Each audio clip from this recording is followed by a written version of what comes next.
इसी तरह के इवेंट अगर गवर्नमेंट करवाती रहे तो हमारा मुल्तान भी गुजरांवाला और लाहौर के मध्य मुकाबिल होगा और इंशाल्लाह यहाँ के पहलवान उनको हराएंगे और इंटरनेशनल सतह पर नाम रोशन करेंगे।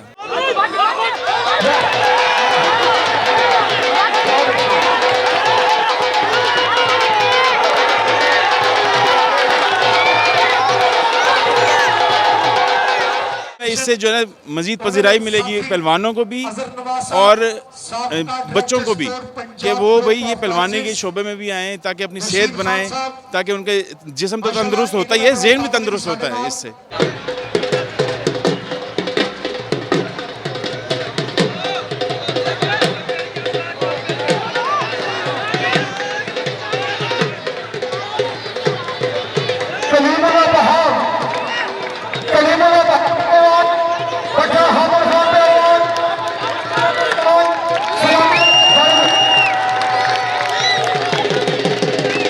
अल्हम्दुलिल्लाह बहुत ही अच्छा खेल है और 5 साल से खेला हूँ। अल्हम्दुलिल्लाह अपने वेट में बहुत ही अच्छा खेलता हूँ।